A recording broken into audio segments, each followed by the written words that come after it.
शहीद जवान अमर रहे, भारत माता की जय घोषणेत आरग येथील शहीद जवान दिगंबर यशवंत बेडगे यांच्या पार्थिवास त्यांच्या मुलाने अग्नी दिला।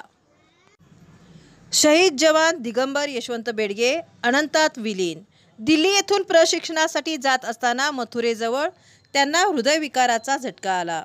यातच त्यांचा जागेवर मृत्यू झाला। या घटनेनंतर हेडक्वार्टरमध्ये त्यांना नेण्यात आले। त्यानंतर पुणे येथून त्यांचे पार्थिव आरगला आणण्यात आले। 42 वर्ष वयाचे दिगंबर बेडगे हे गेली 24 वर्ष देशसेवा करत होते। दुपारी 12 वाजता शव घेऊन येणारी रुग्णवाहिका येताच अंतिम दर्शन घेण्यासाठी घरी आणल्यानंतर त्यांच्या पत्नीने फोडलेल्या हंबरड्याने मन हेलावून गेले। लहान मुले, आई आणि भावाने अंतिम दर्शन घेतल्यानंतर त्यांचे शव मंडपात ग्रामस्थांना अंतिम दर्शनासाठी ठेवण्यात आले। त्यानंतर सजवलेल्या ट्रॅक्टर ट्रॉलीमधून ग्राम सचिवालय मुख्य बाजारपेठ रस्त्यावरून मारुती मंदिर मार्गे स्मशानभूमीमध्ये आली। यावेळी मोठ्या संख्येने महिला व पुरुष उपस्थित होते। टाळ मृदुंगाच्या गजरात पुष्पवृष्टी करण्यात आली। आजी माजी सैनिक संघटनेने मानवंदना दिली। त्यानंतर हवेत फेरी झाडून शासकीय इतमामात बेडगे यांना अखेरची मानवंदना देण्यात आली। यावेळी ग्रामपंचायतचे सर्व सदस्य, तहसीलदार अपर्णा मोरे, धुमाळ प्रांताधिकारी, शासकीय अधिकारी यांनी अंतिम दर्शन घेतले।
केलाय ना मला पाठव।